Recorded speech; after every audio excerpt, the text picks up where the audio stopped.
focus. Ideate, innovate, enable.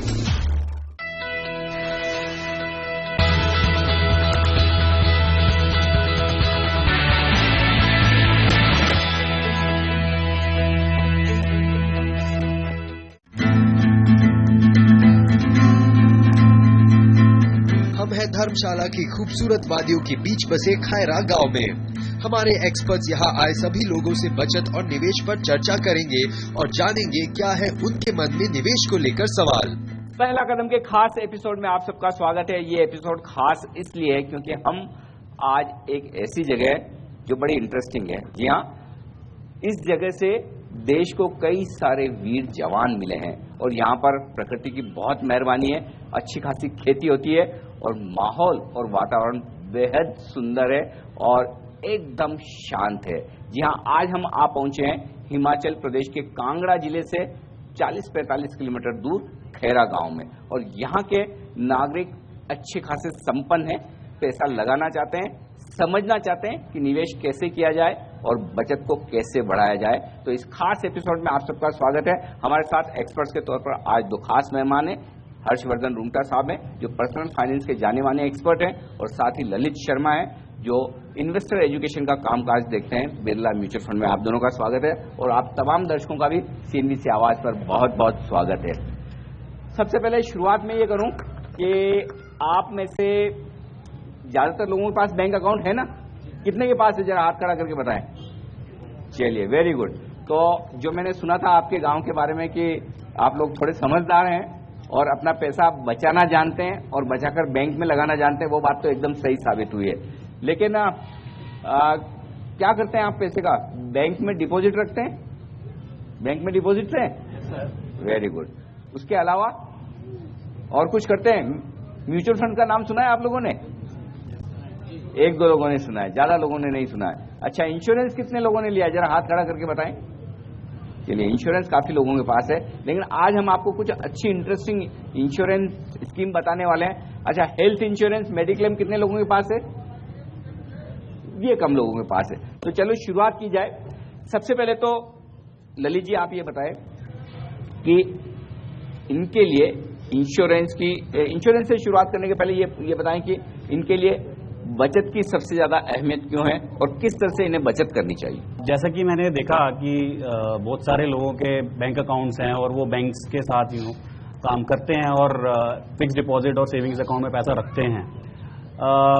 As a country जो हम लोगों का ये एक रिवाज है कि हम 100 में से 30 रुपए बचाना जानते हैं। तो ये एक हमारा स्ट्रेंथ है भारतवासियों का कि हमें बचत के बारे में हमें पता है। हमारी गृहिणियां भी और हमारे आदमी लोग भी पैसा बचाना जानते हैं, चाहे हम कम कमाएं या ज्यादा कमाएं। अब बचत हम क्यों करते हैं? ताकि हम अपने प्लान्ड और अनप्लान्ड की जो हमारे प्लान खर्चे हैं वो भी कर सकें और जो अनप्लान्ड खर्चे जो हमेशा आ जाते हैं अचानक से उनको भी मैनेज कर सकें। लेकिन हमें ये डिफरेंस जानना बहुत जरूरी है कि बचत और निवेश यानी कि सेविंग्स और इन्वेस्टमेंट में क्या फर्क है। हम लोग ये कंफ्यूज कर जाते हैं कि बचत सेम है, मैं बचा रहा हूं पैसा, काफी है, मैं उससे अपनी जरूरतें जो भी हैं वो पूरी कर लूंगा। लेकिन ऐसा नहीं होता, क्योंकि जब बचत करके जब हम रिटर्न पाते हैं तो हम देखते हैं कि ऐसी रिटर्न आई नहीं है और मुझे दोबारा से पैसे की जरूरत पड़ गई है और पैसा शॉर्ट पड़ गया जो मुझे वो चीज चाहिए थी। उसके लिए हमारे को निवेश करना पड़ेगा, इन्वेस्टमेंट करनी पड़ेगी, जिसके लिए हमें डिफरेंस पता होना चाहिए कि कितना पैसा मैं बचत के लिए रख रहा हूं और उस बचत में से कितना पैसा मैं निवेश कर रहा हूं। और निवेश करने के लिए काफी बहुत ज्यादा दिमाग लगाने की जरूरत नहीं है। बहुत सारे सरल प्रोडक्ट्स हैं मार्केट में जिसके थ्रू आप इन्वेस्ट कर सकते हैं। म्यूचुअल फंड एक ऐसा ऑप्शन है जो आपको ऐसी मार्केट में निवेश करने का मौका देता है। क्यों इसकी जरूरत है? क्योंकि आप लोग अपने दूसरे कामों में व्यस्त हैं, आप लोगों के पास इतना ना टाइम है ना नॉलेज है कि आप उस पर्टिकुलर मार्केट को स्टडी कर सके और पता लगा सके कि कौन सी ऑप्शन आपके लिए बेहतर है। तो उसके लिए आप सर्विसेज एक तरीके से हायर करते हैं अपने ट्रस्टेड फ्रेंड की, जो कि म्यूचुअल फंड है, जो आपके बिहाफ पे मार्केट को रीड करता है, उसको एनालाइज करता है और उसमें पैसा इन्वेस्ट करता है और जो भी उससे रिटर्न्स बनती है वो आपको वापस करता है। चलिए, हम म्यूचुअल फंड के बारे में और विस्तार से आपको बताएंगे, बातचीत भी करेंगे, लेकिन क्योंकि यहाँ पर थोड़ी समझ तो है, इन्होंने सब लोगों ने बैंक अकाउंट खुलवा रखे हैं, काफी लोगों के पास इंश्योरेंस भी है, लेकिन एक चीज जो मैं देख रहा था जनरली इन लोगों के पास हेल्थ इंश्योरेंस नहीं है। तो सबसे पहले तो आप ये बताएं कि क्यों हेल्थ इंश्योरेंस की इस वक्त सबसे ज्यादा जरूरत है, इनफैक्ट लाइफ इंश्योरेंस से ज्यादा क्यों हेल्थ इंश्योरेंस जरूरी है, ये इन्हें बताना चाहिए। वेल अनिल जी, अगर हम हेल्थ इंश्योरेंस की बात कर रहे हैं, आप अगर समझिए एक परिवार के जो हम स्टैटिस्टिक्स देखते हैं, एक परिवार का जो सबसे ज्यादा खर्चा कभी अचानक लग सकता है वो है कोई हॉस्पिटलाइजेशन पे। अगर किसी बीमारी हो गई और कोई उन्हें अस्पताल में भर्ती करना पड़ा, तो जो खर्चा आता है, आप कितना भी अपनी प्लानिंग कर लें, आप बचत करते हैं, सेविंग्स, इन्वेस्टमेंट्स करते हैं, सब करते हैं, लेकिन ऐसा कोई अचानक खर्चा आ जाए तो आपकी जो सारी बचत है वो एक साथ लग सकती है। तो जो हमने हमारे गोल्स बनाए थे, जो सपने देखे थे कि हम ये पैसे इकट्ठा करेंगे बच्चों की पढ़ाई के लिए, शादी के लिए या और कोई कारण से, वो पता चलता है बीमारी में निकल जाता है। और आज की तारीख में क्योंकि हम देख रहे हैं खाने में इतनी मिलावट है, प्रदूषण इतना है, अचानक कोई भी बीमारी अच्छे से अच्छे लोगों को हो जाती है। आप एक अच्छी लाइफस्टाइल मेंटेन करते हैं, आप एक्सरसाइज करते हैं, सब करते हैं, लेकिन अचानक आपको पता चलता है कि कोई परिवार में किसी को कैंसर हो गया, किसी को और कुछ हो गया या एक्सीडेंट हो गया जिससे हॉस्पिटल में भर्ती होना पड़ता है। तो जो खर्चा आता है वो आपकी फाइनेंशियल जो प्लानिंग है उसमें बहुत बड़ा असर करता है। अब ये सवाल होता है कि ऐसे कोई चीज अगर होती है तो उसका खर्चा कैसे कोई इंश्योरेंस के जरिए मिल सकता है। तो मेडिक्लेम पॉलिसीज जो आपने सुनी है, बहुत लोगों ने कई लोगों ने ले भी रखी है। ये मेडिक्लेम इंश्योरेंस होती क्या है? ये ऐसी एक सिंपल एक बीमा है जो कहता है कि जो भी पॉलिसी होल्डर है, जिसका भी इंश्योरेंस लिया गया है, अगर वो हॉस्पिटल में भर्ती होना पड़ता है, और जो कारण से भर्ती होते हैं वो सब लिखे हुए होते हैं। अगर आप हॉस्पिटल में भर्ती होते हैं और एक दिन कम से कम आप हॉस्पिटल में बिताते हैं, 24 घंटा अगर आप हॉस्पिटल में बिताते हैं, और जो ट्रीटमेंट हुआ आपका, जो भी आपका सर्जरी हुआ या कोई दवाई पानी हुई, डॉक्टर का कंसल्टेशन फीस है, वो सारे जो खर्चे हैं वो आपको इंश्योरेंस कंपनी रीइंबर्स करती है। मतलब आपके खर्चे हो गए, आप अपना क्लेम फाइल करेंगे और इंश्योरेंस कंपनी जो पॉलिसी के टर्म्स हैं उसके बेसिस पे आपका खर्चा रीइंबर्स करते हैं। तो आपको जो फाइनेंशियल इम्पैक्ट है वो आपके ऊपर कम से कम नहीं आया। इमोशनल तो ऑब्वियसली आदमी बहुत ज्यादा परेशान होता है, लेकिन फाइनेंशियली नहीं होता। अब इसमें एक चीज सोचिए, हमने बात की है कि आपके पास अगर जमा पूंजी है तो वो खर्च हो सकती है। एक बात सोचिए कि अगर जमा पूंजी है ही नहीं तो आप इलाज कैसे करवाएंगे, और इलाज ढंग का करवाना उसका तो कोई ऑप्शन ही नहीं है आपके पास। तो इंश्योरेंस, मेडिक्लेम पर्टिकुलरली बहुत जरूरी है। अगर हम इन्वेस्टमेंट्स या फाइनेंशियल प्लानिंग की बात कर रहे हैं तो इंश्योरेंस बहुत बड़ा रोल प्ले करता है इसमें। जो बिलो पॉवर्टी लाइन है उनके लिए सरकार ने इंश्योरेंस स्कीम दे रखी है 30,000 रुपए की। यह है राष्ट्रीय स्वास्थ्य बीमा योजना।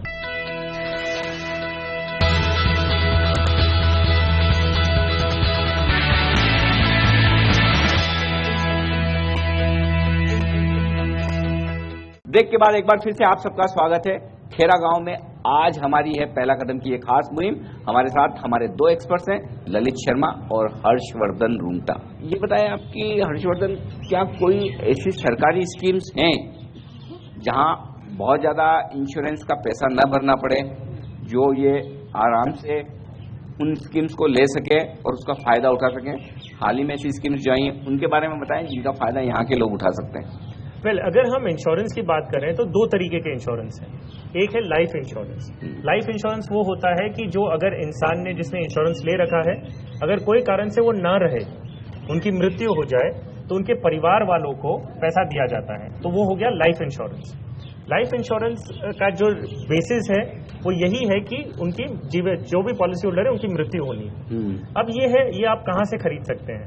आप LIC है या जो भी प्राइवेट इंश्योरेंस कंपनीज आज की तारीख में है, बहुत सारी आज की तारीख में कम से कम 25 कंपनीज हैं। एक बार पहले हम हेल्थ इंश्योरेंस की चूंकि बात करें तो मेरा आइडिया है कि एक बार हेल्थ इंश्योरेंस, अगर कोई सरकारी स्कीम्स जिनमें इनको हेल्थ इंश्योरेंस का बेनिफिट मिल सकता है या एक्सीडेंट हो जाए, कुछ इस तरह के कवर अगर आ सकते हैं, तो क्या वो इनके लिए काम की हो सकती है? जी हाँ, अगर हम हेल्थ इंश्योरेंस की स्पेसिफिकली बात कर रहे हैं तो जो बिलो पॉवर्टी लाइन है उनके लिए सरकार ने इंश्योरेंस स्कीम दे रखी है 30,000 रुपए की। यह है राष्ट्रीय स्वास्थ्य बीमा योजना।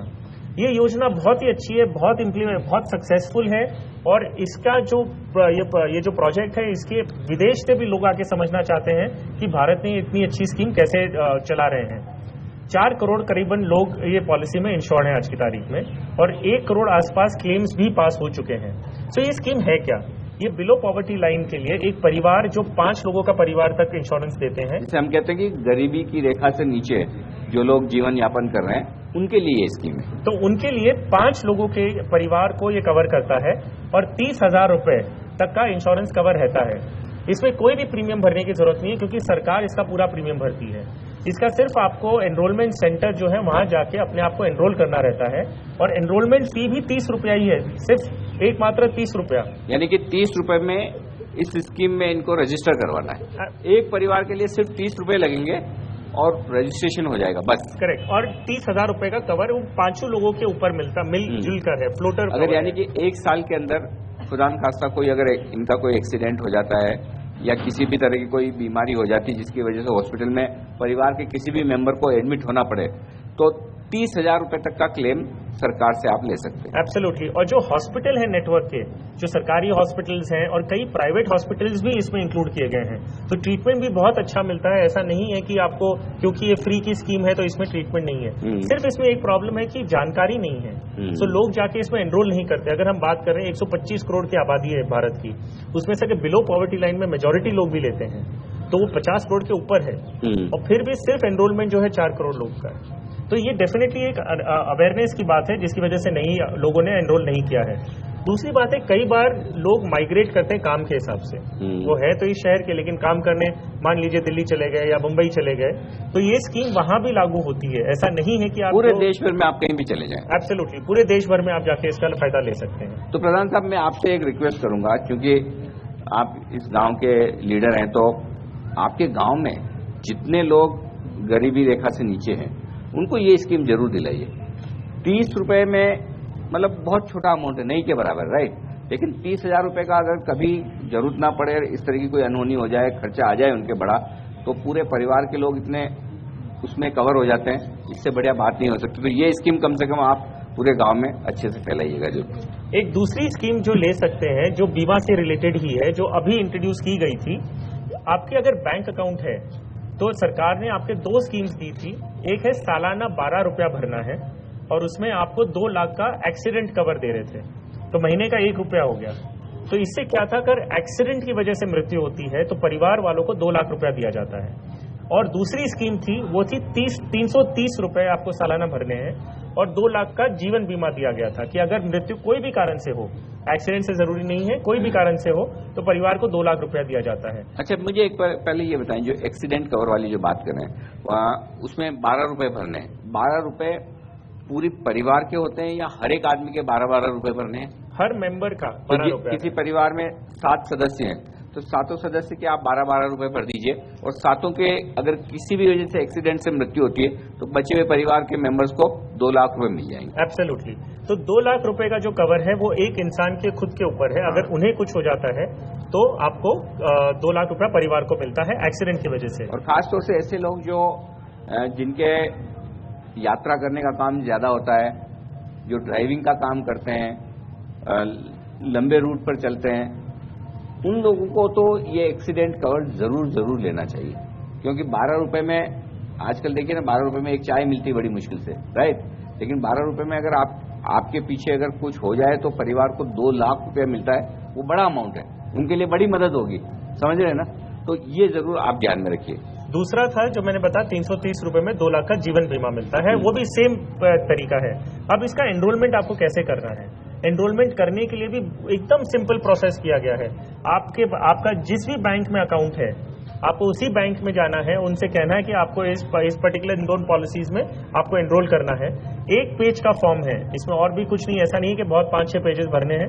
एक सिंगल पेज का फॉर्म है, उसमें आप भर के दीजिए कि आपका नाम क्या है, आपके बाद पैसे किसको मिलने चाहिए, आपका एड्रेस क्या है, बस वो सारी बेसिक डिटेल्स आपको भर के देनी है। और बैंक वाला वो जो पैसा है, प्रीमियम है, वो आपके बैंक में से डेबिट कर लेगा। तो वो आपके पास प्रूफ हो गया कि आपने प्रीमियम भरा है, और आपको एक एक्नॉलेजमेंट उसी फॉर्म पे दे दिया जाएगा। कोई अलग से पॉलिसी डॉक्यूमेंट आपको आएगा नहीं, ऐसा कुछ भी जरूरत नहीं है। क्लेम आता है आपके नॉमिनी, जो आपके बाद आपके जिसको पैसा मिलना चाहिए, उनको बता के रखिए कि उनके पास बैंक के पास ही जाना है वापस, और बैंक के थ्रू ही वो क्लेम को प्रोसेस करवाना। अच्छा, मुझे कुछ सवाल है इसमें जो मैं पूछना चाहता हूँ। जो आपने कहा कि 12 रुपए में आपको एक बार एक्सीडेंट कवर पूरा मिलता है 2 लाख रुपए का, क्या इसके लिए गरीबी की रेखा से नीचे वाले का होना जरूरी है, कोई भी ले सकता है? ये हर भारतीय नागरिक के लिए खुला गया है। तो क्या आप इस योजना का नाम क्या है? जीवन ज्योति बीमा योजना, वो 330 रुपए वाली है, और जीवन सुरक्षा योजना, वो जीवन सुरक्षा योजना कितने लोगों ने ली? आप में से किसी के पास है? अरे वाह, कम से कम 5-7 लोग तो हैं जिनके पास है। तो जिन लोगों ने नहीं ली है वो हर्षवर्धन उनका कह रहे हैं लीजिए, अगर चाहे तो आप में से जिन लोगों ने लिए उनसे थोड़ी सलाह ले लें और ये काम जरूर करें। पहले तो इन्हें ये समझाएं SIP क्या होती है और क्यों उन लोगों के लिए जरूरी है। निवेश करने के लिए सबसे बढ़िया तरीका SIP है, स्पेशली वो लोग जो कि छोटे अमाउंट से शुरू करना चाहते हैं।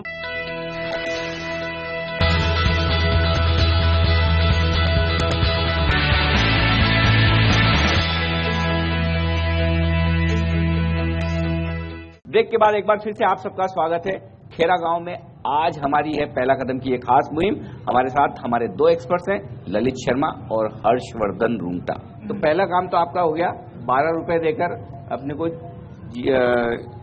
जीवन सुरक्षा योजना ये जरूर लेनी है।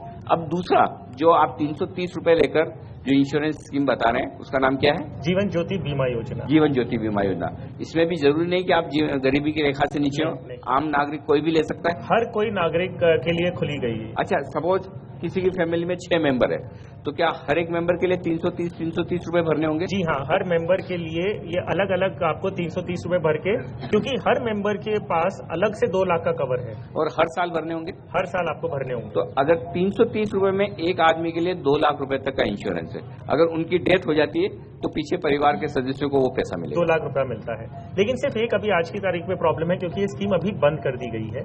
अभी ये वापस खुलेगी तब जाके आपको एनरोल कर लेना है। ये नहीं कि वो उस समय भी आपको जब खुलेगी तभी भी आप इन्फॉर्मेशन नहीं है आपके पास, आपने एक्शन नहीं लिया, तो ये स्कीम जब खुले तब इन्हें डेफिनेटली जाके वो पॉलिसी ले लेनी। तो सर ये जो पॉलिसी है ये बैंक से मतलब ली गई है, काफी जो कस्टमर है उन्होंने ली हुई है। यहाँ कम से कम जैसे स्टेट बैंक है यहाँ पे, वहाँ पे भी 400-500 लोगों ने यहाँ पे इंश्योर्ड है वो, और जो दूसरा एक लोकल बैंक कोऑपरेटिव बैंक है वहाँ से भी 300-350 लोग जो वो एनरोल है। ठीक है जी।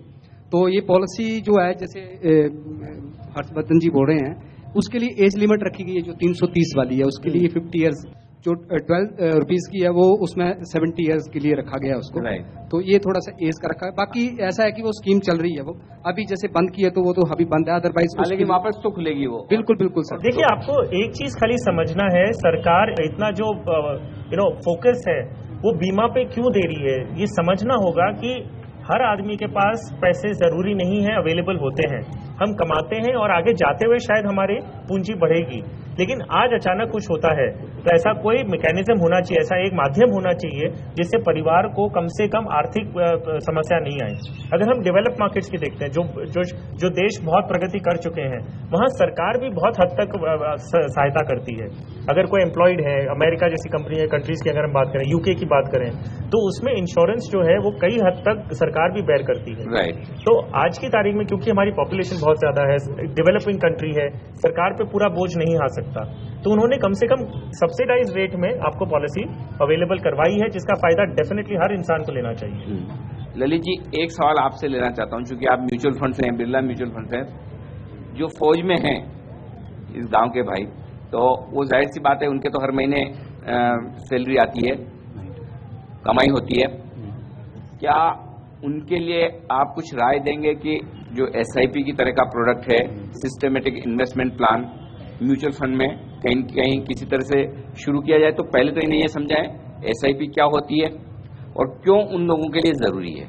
सबसे पहले मैं ये पूछना चाहूंगा कि कितने लोगों ने रेकरिंग डिपॉजिट जो बैंक में होता है, RD अकाउंट, वो सुना हुआ है उसके बारे में? सबने सुना हुआ है। जो SIP है, जिसको हम systematic investment plan mutual fund में बोलते हैं, वो भी एग्जैक्टली सेम तरीके से काम करता है।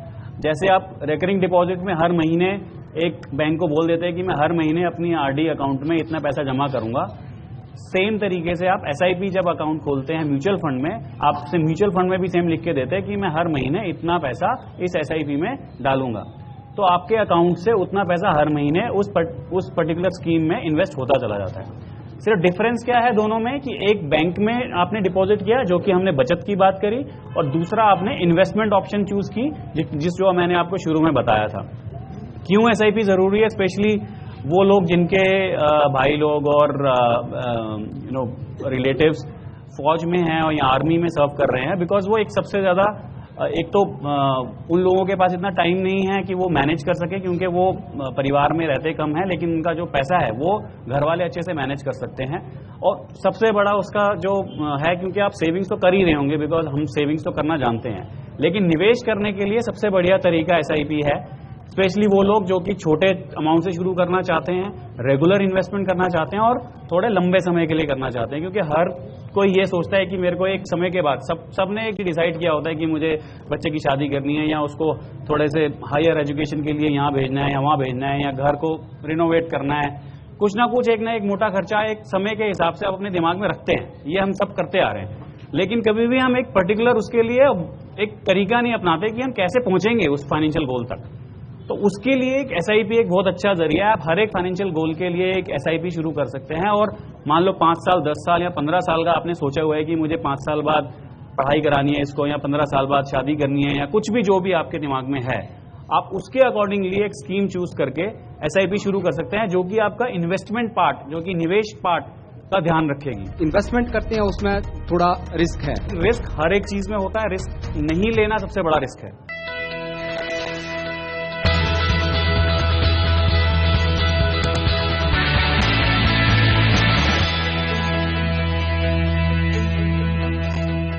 ब्रेक के बाद एक बार फिर से आप सबका स्वागत है। खेरा गांव में आज हमारी है पहला कदम की एक खास मुहिम। हमारे साथ हमारे 2 एक्सपर्ट्स हैं, ललित शर्मा और हर्षवर्धन रूंगटा। अगर मैं आपसे पूछूं कि आप लोगों को पता है बचत और निवेश में फर्क क्या है, कोई भी बताना चाहेगा मुझे? क्या लगता है आपको कि बचत और निवेश में क्या फर्क है, क्यों ये एक जैसे नहीं है? ऐसा है कि जो इन्वेस्टमेंट है उसमें रिस्क जो है वो इन्वॉल्व होता है, इसलिए मतलब थोड़ा सा बचत जो है वो पता है आपका बैंक या हमारा पोस्टल डिपार्टमेंट में जो करवा रहे हैं, तो उससे ऐसा है कि उसमें फिक्स है कि ये चीज हमें मिलेगी, ठीक है जी। और जो इन्वेस्टमेंट करते हैं उसमें थोड़ा रिस्क है। आपका जो है वही मैं बताता हूं उसके ऊपर कि जो आपने कहा है कि म्यूचुअल फंड मतलब रिस्क मतलब शेयर मार्केट, तो ऐसा नहीं है। म्यूचुअल फंड एक जरिया है। Mutual fund is not mutual fund का मतलब ये नहीं है कि सिर्फ शेयर मार्केट में पैसा इन्वेस्ट होता है, ये आपके ऊपर डिपेंड करता है। म्यूचुअल फंड आपको पूरी लिस्ट देता है कि इतने सारे जितने भी आपके जो इन्वेस्टमेंट होराइजन्स हैं, जितने भी इन्वेस्टमेंट ऑप्शंस हैं जो आपके पास अवेलेबल हैं, वो म्यूचुअल फंड के थ्रू आप इन्वेस्ट कर सकते हो। जैसे आपने कहा है कि बहुत लोगों को लगता है कि बहुत रिस्की है, बहुत रिस्की है, तो वो लोग बिल्कुल फिक्स डिपॉजिट जैसे प्रोडक्ट्स में भी जा सकते हैं, जिसको हम डेट या बॉन्ड फंड बोलते हैं। या जो लोग सेविंग्स अकाउंट में रखते हैं वो लिक्विड फंड जैसे स्कीम्स में जा सकते हैं, जो कि बिल्कुल ही आज पैसा डालो कल निकाल सकते हो, आप एक दिन का रिटर्न भी पा सकते हो। और सबसे बड़ी चीज, अगर आप लोग महंगाई इन्फ्लेशन से अगर परिचित हैं, तो सबको पता है कि महंगाई होती है, सबको पता है कि चीजों के दाम बढ़ते हैं। ये तो कोई नई चीज नहीं है, सब जानते हैं इस बारे में। कोई ऐसा है जो नहीं जानता कि महंगाई क्या होती है, वस्तुओं के दाम बढ़ते हैं कि नहीं बढ़ते हैं? सब जानते हैं। जब हम ये जानते हैं, हमें पता है कि अगर हमारी आज की डेट में महंगाई दर 6.5% है, तो अब इसका मतलब साफ साफ ये है कि अगर आज मैंने 100 रुपये बचाए, तो एक साल बाद मैं अगर वो 100 रुपये निकालता हूं, अगर मेरे पास अगर वो 106 रुपये या 107 रुपये नहीं है, तो मैं 100 रुपये की वैल्यू कम कर गया, क्योंकि 100 रुपये की वैल्यू घट के 106 रुपये होगी। मतलब 100 रुपये की चीज की वैल्यू बढ़ गई, लेकिन 100 रुपये की वैल्यू खुद की कम हो गई। ये बात समझ में आई सबको? तो यानी कि सीधी सी बात है कि जो पैसा बचा रहे हो, वो अगर महंगाई दर से वो आगे नहीं कमा रहा, तो आपके पैसे ने कुछ नहीं कमाया, आपने अपना ही पैसा वापस लिया। ये एक तरीके से उसके जैसा होगा कि मैंने आज 1 लाख रुपए उठाए और अपनी तिजोरी में बंद करके रख दिए और ये सोचा कि मैं 10 साल बाद अपने बेटे की शादी कर लूंगा। मुझे पता है कि मैंने 10 साल बाद 10 लाख में अपने बेटे की शादी करनी है। मैंने क्या किया, मैंने आज का खर्चा लगाया और 10 लाख रुपए जमा कर दिए, लेकिन 10 साल बाद उस 10 लाख रुपए की वैल्यू क्या होगी? सेम होगी? नहीं। कर पाओगे शादी? नहीं कर पाओगे। या कर पाओगे उसकी हायर स्टडीज? नहीं कर पाओगे। तो सेम चीज आपको देखनी है जब आप बचत और निवेश के बारे में डिसाइड करोगे। जब तक रिस्क, ठीक है रिस्क होगा, लेकिन रिस्क हर एक चीज में होता है, रिस्क नहीं लेना सबसे बड़ा रिस्क है। जैसे कि हमने बताया कि आप इंश्योरेंस नहीं ले रहे, वो सबसे बड़ा रिस्क है। लेकिन जो हम बात कर रहे थे यहाँ पर कि जो फौज में काम करने वाले यहाँ के लोग हैं, उनके लिए किस तरह की फाइनेंशियल प्लानिंग होनी चाहिए? वेल, फाइनेंशियल प्लानिंग अगर हम बात करें तो इंडिविजुअल लेवल पे, पहले आप एक परिवार के हिसाब से देखिए, तो जो रूल्स हैं वो रूल्स लगभग सेम रहेंगे। सिर्फ ये होगा कि आपको एक चीज की श्योरिटी है कि सरकारी नौकरी है और उसके लिए आपकी जो पगार है वो आपको डेफिनेटली मिलने वाली है। तो यही चीज की आपको प्लानिंग रखनी है कि एक बात कि रेगुलर इनकम आ रही है तो मैं एक रेगुलर सेविंग्स प्लान भी बना दूं। दूसरी बात, डेफिनेटली खतरा रहता है क्योंकि फौज में देश के लिए काम कर रहे हैं, हो सकता है कि उन्हें कुछ हो जाए, तो आपको बीमा क्योंकि सरकार का जो कॉम्पनसेशन पैकेज है वो एक अपनी तरफ से बनाया, डिजाइन किया हुआ है। उसके अलावा आपको लेना होगा, क्योंकि रिस्क ज्यादा है, सीधी सी बात है। अगर आप एक माइनिंग में काम कर रहे हैं, जो आप जमीन के नीचे जाके काम करते हैं, तो उधर रिस्क ज्यादा है काम में। तो आप जब पगार मांगते हैं तो वो भी आप सैलरी भी ज्यादा मांगते हैं, क्योंकि आप बोलते हैं मेरे काम में रिस्क ज्यादा है, क्योंकि आपको मालूम है कल आपको कुछ हो सकता है, आपके स्वास्थ्य को कुछ हो सकता है, क्योंकि आप जमीन के नीचे जा रहे हैं, उधर कई तरह की गैसेज होती हैं, पोल्यूशन होता है। तो उसी प्रकार आपको मालूम है आपका जॉब, जो आर्मी वाले हैं, जो डिफेंस सर्विसेज में है, उनका जॉब थोड़ा ज्यादा रिस्की है अगर वो बैटलफील्ड पे फ्रंट पे रहते हैं। तो अब ये सवाल उठता है कि आप फिर उसकी प्लानिंग कैसे करेंगे। तो आपको ये ध्यान रखना है कि रेगुलर इनकम को आप रेगुलरली एक इन्वेस्टमेंट प्लान भी बना दें, इंश्योरेंस एडिक्वेटली लें। तीसरी बात आपको देखनी है कि थोड़ा आपका जो इम्पैक्ट होता है फाइनेंशियल लॉस का, वो है कि सरकार पेंशन देती है। अगर ड्यूरिंग सर्विस अगर कुछ होता है तो फुल सैलरी मिलती है, और रिटायरमेंट के बाद आपको पेंशन फिर भी आता है। सो प्लानिंग अगर हम बात करें तो इंडिविजुअल लेवल पे ऐसे कोई फर्क नहीं रहेगी, लेकिन स्पेसिफिकली एक फैमिली को देखते हुए उनका प्लानिंग वैसे करना पड़ेगा। जो ये SIP आप बता रहे हैं वो आर्मी वाले ले सकते हैं कि बाकी और भी ले सकते हैं? वैसे तो SIP सब लोग ले सकते हैं, ऐसा कुछ नहीं कि खाली आर्मी वाले ले सकते हैं, और सबको लेनी भी चाहिए।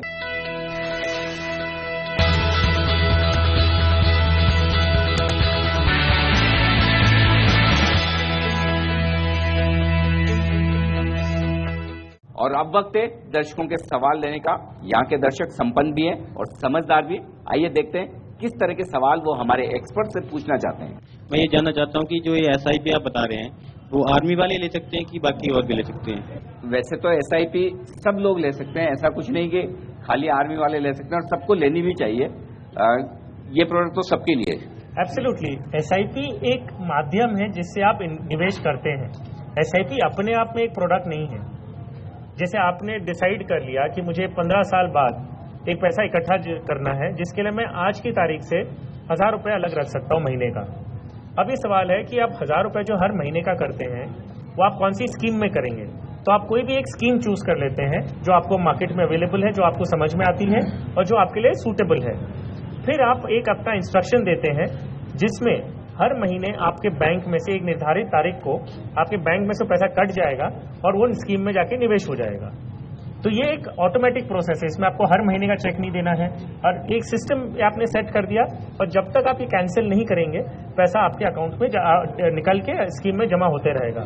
तो ये सिर्फ आर्मी वालों के लिए ऐसा कुछ नहीं है, ये हर इंसान कर सकता है। इनफैक्ट आप अगर अपने बच्चों के भविष्य के लिए प्लान करना चाहते हैं और ये चाहते हैं कि अपने बच्चों के नाम पे ही करें, तो आप उनके नाम से भी आप ये SIP चालू कर सकते हैं, जिनके लिए नियमित तौर पर कमाई हो रही है।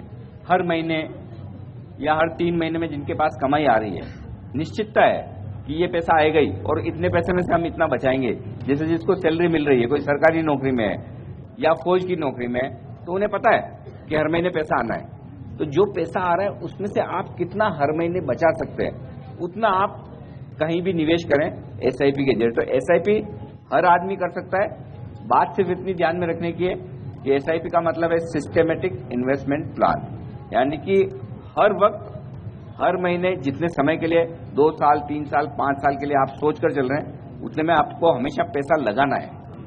तो इससे क्या होगा कि एक डिसिप्लिन रहेगा, अनुशासन रहेगा कि हाँ मुझे लगाना है, रेगुलर रहेगा। तो फिर जब 5 साल 10 साल बाद आप देखेंगे तो वो अमाउंट बहुत बड़ा बनेगा और वो आपके काम आएगा। मैं ये जानना चाहता हूँ कि मेरे पास हेल्थ इंश्योरेंस नहीं है एक्चुअली, हमें क्लेम मिलेगा? मतलब as a government retiree government servant, मतलब I can claim on my medical expenses, but ऐसा है कि वो हमें पहले परमिशन लेनी पड़ती है, आउट ऑफ स्टेट जाना हो तो उसमें ज्यादा मतलब पेपर वर्क ज्यादा इन्वॉल्व होता है। ठीक बात है। और दूसरी जो आप मेडिकल क्लेम है, इसमें रिसेंटली गए और एंट्री मारी हॉस्पिटल में, तो मैं ऐसे स्कीम के बारे में जाता हूँ, कैशलेस जिसको बोलते हैं, कैशलेस। हाँ। अभी आपकी उम्र कितनी है सर? मैं 59 का। 59, 60 के नीचे। हाँ जी। किस तरह की स्कीम्स लेनी चाहिए? पहली बात है जो इन्होंने कहा कि सरकारी जो आपकी पॉलिसी है वो पॉलिसी में आपको क्लेम मिलता है, लेकिन ऑब्वियसली क्योंकि सरकारी पॉलिसी है लिमिटेशन, तो उसके लिमिटेशन हैं, उसके प्रोसीजर्स हैं जो आपको फॉलो करने होते हैं। पेपर वर्क होता है सर, पेपर वर्क होता है। उसमें गवर्नमेंट हॉस्पिटल में जाना हमें पहले जरूरी है। गवर्नमेंट हॉस्पिटल से प्राइवेट हॉस्पिटल में जाना हो तो हमें उसके लिए परमिशन लेनी पड़ती है। ठीक बात है जी, अपना हेल्थ डिपार्टमेंट। जी एग्जैक्टली, यही जो लिमिटेशंस हैं, इसीलिए हम हमेशा कहते हैं कि आपको अपना खुद का निजी एक बीमा जरूर करवा लेना चाहिए। और ये बीमा जो आप करवाएं उसमें आप 2-3 चीज खाली देखिए। पहले तो आपका कैशलेस, जो आपने सवाल पूछा कि कैशलेस ट्रीटमेंट, अभी कैशलेस ट्रीटमेंट होता क्या है, बहुत ही अच्छा फैसिलिटी है। जब आप हॉस्पिटल में भर्ती होते हैं, कई हॉस्पिटल्स हैं जिनका टाई अप होता है इंश्योरेंस कंपनीज के साथ में। वो ये कहते हैं कि अगर आपने बीमा ये फलाना कंपनी का खरीद रखा है तो हम जो पैसा आपसे मांगते हैं वो आपसे नहीं मांगेंगे, वो आप इंश्योरेंस कंपनी को सीधा मांग लेंगे। तो इससे इसका मतलब क्या, आपको अपनी जेब से पैसे उस समय भी नहीं देने हैं। इसका प्रोसीजर क्या होता है? इसका प्रोसीजर है, हॉस्पिटल से पहले आपको फॉर्म भरवाना है और वो फॉर्म भर के आपको बीमा कंपनी के पास भेजना है। बीमा कंपनी वो डॉक्यूमेंट देखती है आपका खर्चा क्या आने वाला है और वो अप्रूवल देती है कि इतना रुपए तक का खर्चा आप अभी ट्रीटमेंट कर दो, ये हम आपको डायरेक्ट पेमेंट करेंगे। तो जो पेशेंट है उसका ट्रीटमेंट चालू हो जाता है। अब इसका जो आप खरीदने की बात कर रहे हैं, आप एरिया में रहते हैं उसके इर्द गिर्द जो हॉस्पिटल्स हैं जहां पे आप भर्ती हो सकते हैं, उधर जाके पूछिए कि उनका टाई अप कौन सी इंश्योरेंस कंपनी के साथ में है। तो क्योंकि आप अगर ऐसी कोई इंश्योरेंस पॉलिसी ले लें जिसका टाई अप आपके हॉस्पिटल के साथ है ही नहीं, तो आपको कैशलेस सर्विस नहीं मिलेगी, उसमें आपको रीइंबर्समेंट मिलेगा। इसका मतलब आपको पहले खर्चा कर देना है और फिर बीमा कंपनी से लेना है। तो एक तरीका है, आप पहले हॉस्पिटल के पास जाइए, उनसे पूछिए कि कौन सी इंश्योरेंस कंपनी के साथ आपका टाई अप है। फिर आप उन कंपनीज के पॉलिसी फीचर समझिए। मान लीजिए उन्होंने कहा हमारी 3 कंपनीज के साथ टाई अप है, तो आप उन 3 कंपनीज में से फिर पॉलिसी के फीचर्स देखिए कि कौन सी पॉलिसी ज्यादा बेहतर है आपके लिए, जो आपको कवरेज ज्यादा दे रही है। अब कवरेज ज्यादा में क्या है, कई कंपनीज के रिस्ट्रिक्शंस होते हैं। मान लीजिए आपने अगर 3 लाख की पॉलिसी ली है, तो वो कहते हैं कि जो रूम में जिसमें आप भर्ती हो सकते हैं वो 3,000 रुपए से ज्यादा का दिन का खर्चा नहीं होना चाहिए। तो 1% ऑफ सम इंश्योर्ड, अगर आपकी 3 लाख की पॉलिसी है तो 3,000 से ज्यादा आपका रूम का खर्चा नहीं आना चाहिए। तो इसमें आप बंद गए। ऐसी कई पॉलिसीज हैं जिसमें ऐसा कोई रिस्ट्रिक्शन नहीं है। वो ये कहते हैं कि आपका 3 लाख का बीमा है, अगर आप 7,000 वाले रूम में भी रहे हमें कोई फर्क नहीं पड़ता जब तक आपका पूरा क्लेम 3 लाख के अंदर है। 100 रुपए से आप अपना पीपीएफ कंटिन्यू कर सकते हैं, लेकिन फर्क इतना है कि आपको 15 साल के लिए पैसा लगाना है और 15 साल के बाद बीच में भी अगर पैसा निकालना चाहे तो ऑप्शन है। उसमें लोन का फैसिलिटी होती है।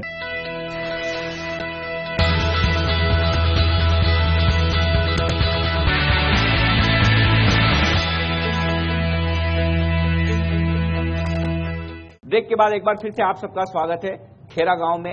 आज हमारी है पहला कदम की ये खास मुहिम। हमारे साथ हमारे 2 एक्सपर्ट्स हैं, ललित शर्मा और हर्षवर्धन रूंगटा। मैं जानता हूँ कि नेशनल इन्वेस्टमेंट स्कीम के बारे में कैसे इन्वेस्ट किया जा सकता है। एनएससी उसमें क्या एनएससी में आप निवेश करना चाहते हैं और उसके बारे में जानना चाहते हैं। National saving certificate. तो ये जो नेशनल सेविंग सर्टिफिकेट है ये आपको पोस्ट ऑफिस के द्वारा दी जाती है। तो आपकी जो सबसे पास में जो पोस्ट ऑफिस है जो आपके घर के पास है, आप उसमें जाके एक एप्लीकेशन दे सकते हैं और नेशनल सेविंग सर्टिफिकेट आपको पोस्ट ऑफिस इशू कर देगा। तो बहुत ही सिंपल प्रोसेस है, इसमें कोई कंफ्यूजन है नहीं। आपने 1,000 रुपए दिए हैं तो 1,000 रुपए का आपको सर्टिफिकेट आपके हाथ में दे दिया जाएगा। तो वो जो पोस्ट ऑफिस और जब ये एनएससी में पैसा लगाते हैं तो इन्हें टैक्स में छूट मिलती है। टैक्स में आपको छूट डेफिनेटली, और जो उस पर ब्याज की कमाई होगी वो भी उस पर भी छूट मिलेगी फिर से टैक्स में। नहीं, इसमें दो तरीके हैं। पहले तो जो आप ब्याज की कमाई होती है वो टैक्सेबल इनकम है, ठीक है, तो इनकम आपकी टैक्सेबल है। अब दूसरी चीज है इसमें अक्रूड इंटरेस्ट होता है। जैसे आपने 1,000 रुपए दिए हैं तो वो आपको 6 साल बाद एक 1,600 या जितना रुपए आपके हाथ में आएगा। जो हर साल का ब्याज अक्रू होता है वो भी आप ऐसे 80C के बेनिफिट के लिए उसे मान सकते हैं और उसमें आप टैक्स बेनिफिट ले सकते हैं। लेकिन जो इनकम है वो टैक्सेबल है। बिल्कुल।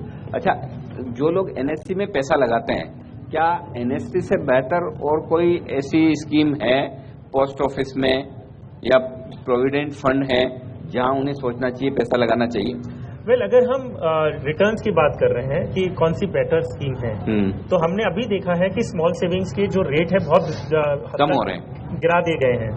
सो जो रिटर्न आपको आपके नेशनल सेविंग सर्टिफिकेट में मिल रहा है वो करीबन 7.5-8 के बीच में है और वो टैक्सेबल है।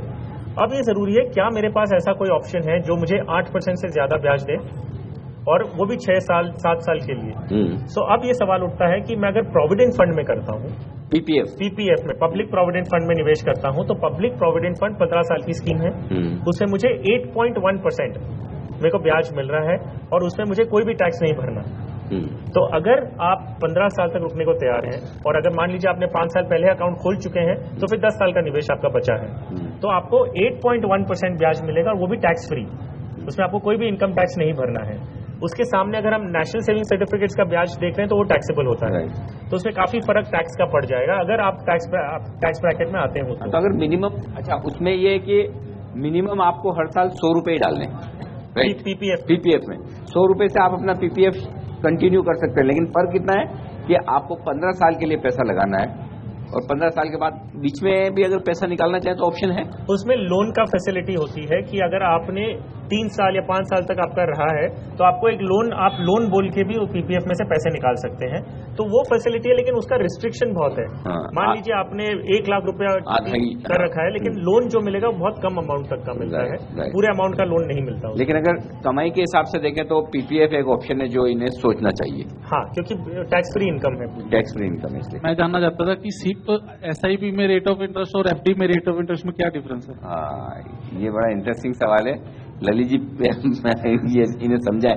रिटर्न और इंटरेस्ट दोनों अलग अलग तरीके से होता है। इंटरेस्ट कि मेरे को एक फिक्स्ड इनकम आ रही है, मुझे फिक्स बता दिया गया कि मेरे को 8 से 10% या 9% जो भी हुआ है वो मिलता रहेगा, लेकिन रिटर्न उसका कोई लिमिट नहीं होता है। और ये शॉर्ट टर्म के लिए मुझे नहीं डालना है, मुझे थोड़ा लॉन्ग टर्म के लिए डालना है, ताकि मैं जब 5 साल बाद या 10 साल बाद 15 साल बाद मैं देखूं अपनी इन्वेस्टमेंट्स को, तो ये जो मैंने बोला अभी महंगाई दर को काफी आगे बढ़ा चुकी है। तो आपको अगर कुछ भी अपने बचत का पोर्शन डालना है, एसआईपी एक सबसे बढ़िया तरीका है, क्योंकि एसआईपी में ये मौका तो मिलता ही है मुझे कि मैं मार्केट में, जैसे मैंने बताया, मैं इन्वेस्ट कर सकता हूं। दूसरे 2 के मौके और मिलते हैं, एक तो मैं बचत करता रहता हूं, हर महीने डिसिप्लिन आता है मेरी बचत करने के तरीके में। दूसरा मुझे कंपाउंडिंग मिलती है, कंपाउंडिंग मतलब इंटरेस्ट पे इंटरेस्ट। तीसरा इसमें आपको फायदा मिलता है एवरेज कॉस्ट। एवरेज कॉस्ट मतलब कि हर महीने आप देखते हैं कि मार्केट ऊपर नीचे हुई, अभी शेयर के प्राइस बढ़ गए, अभी शेयर के प्राइस नीचे हो गए, तो लेकिन आपका पैसा तो हर महीने जा रहा है, तो क्या होगा, एक महीना अगर मान लीजिए मार्केट बहुत ऊपर है, शेयर बहुत महंगे हैं, तो आपको कम शेयर मिले, लेकिन अगले महीने हो सकता है मार्केट डाउन हो जाए, तो आपको क्या फायदा होगा, आपको उतने ही पैसे में ज्यादा शेयर्स मिल जाएंगे। तो जब आप उसको एक पूरे पीरियड में देखेंगे, 1 साल 2 साल 5 साल बाद, तो आपको लगेगा कि आपने इतने सारे यूनिट्स खरीद लिए हैं और उसकी अगर आप एवरेज कॉस्टिंग निकालोगे तो वो बहुत कम होगी। तो ये भी आपको एडवांटेज एसआईपी के थ्रू मिलता है। तो एसआईपी में आप इंटरेस्ट और रिटर्न दोनों को अलग अलग पहलू में देखिए, दोनों को सेम पहलू में मत मैच कीजिए। तो आपने देखा पहला कदम के इस एपिसोड में खेरा गांव के लोगों ने अपने तमाम सवाल हमारे एक्सपर्ट्स के सामने रखे और बखूबी हमारे दोनों एक्सपर्ट्स ने उन सवालों के जवाब दिए। शुक्रिया हर्षवर्धन डूंगरकर साहब आपका और ललित शर्मा जी आपका भी, और आप सभी दर्शकों का, और डॉक्टर आर.डी. शर्मा साहब जो प्रधान हैं यहाँ के, आपका भी बहुत बहुत शुक्रिया सीएनबीसी आवाज के साथ इस खास मुहिम में अपना योगदान देने के लिए। इस खास शो में मुझे दीजिए इजाजत, बने रहिए हमारे साथ सीएनबीसी आवाज पर। नमस्कार।